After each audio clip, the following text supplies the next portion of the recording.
Welcome, my friends, to the Bob and Brad podcast. My name is Mike Keenitz, and I'm a PT assistant. Today, I'm interviewing Rick Olderman, who is a physical therapist, and I'm going to ask him different shoulder and arm pain questions that you, our audience, had for him.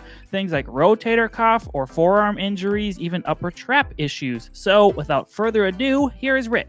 So this person says, I want to strengthen my shoulders, but every time I exercise them, I get a bad headache. I believe it's from my neck muscles. Any tips are appreciated. Yes. Okay. Well, you're partly right. Gosh, this is a great question because it's the hidden secret of neck pain, really. And the hidden secret of neck pain is that it's because of the shoulders. So the reason your neck is getting, there's a couple different reasons why your neck is getting irritated.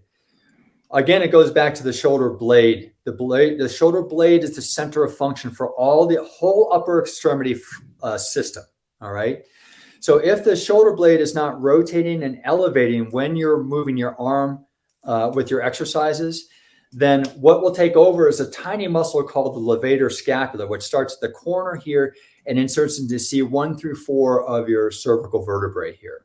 So levator scapula. Levator means elevate. Its job is to help lift the shoulder blade.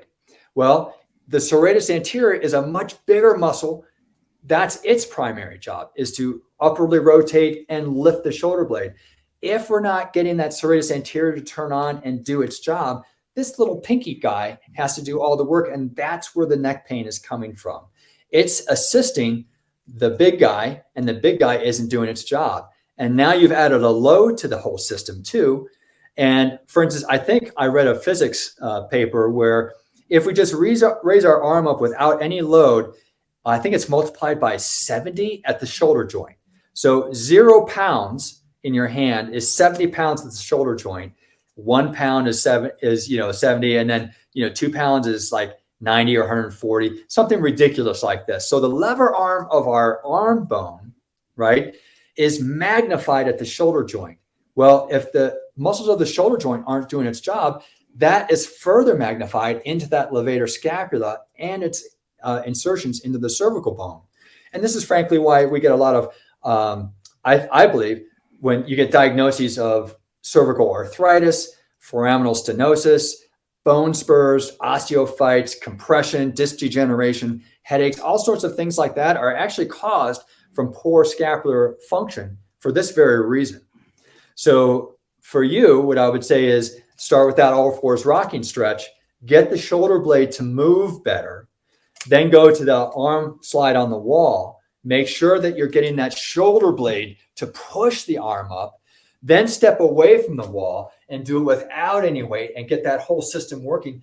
Then you can start putting weights in there, and that should probably start taking off all the stress from your neck anymore, because now you've got the shoulder, the serratus anterior participating instead of just that tiny little levator scapula.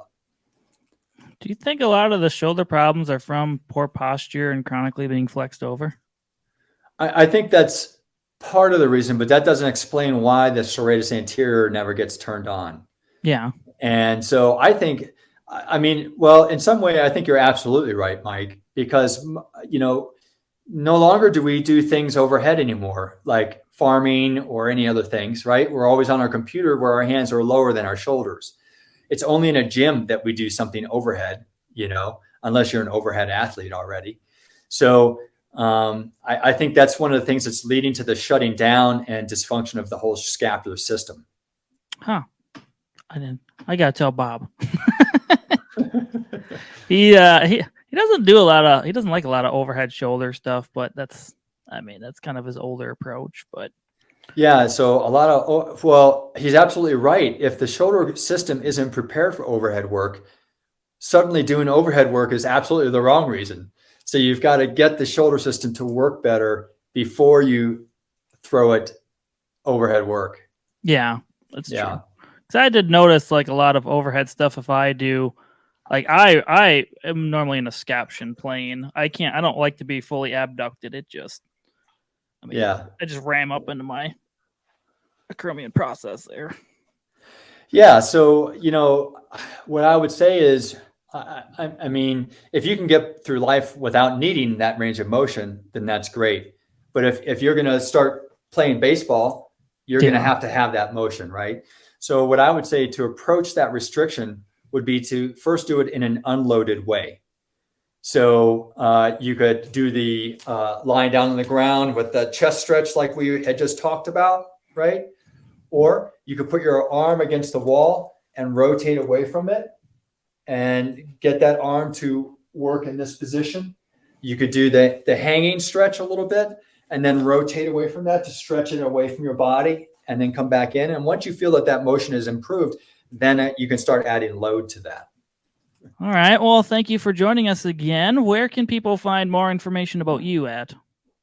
If they go to rickolderman.com, I have lots of free stuff there. I have some blogs. I have all my home programs, my practitioner training program, and there's a contact form there, of course, for me that you can use to reach out if you like. Okay, perfect. Well, thank you for joining us. My pleasure, Mike. Thanks for having me.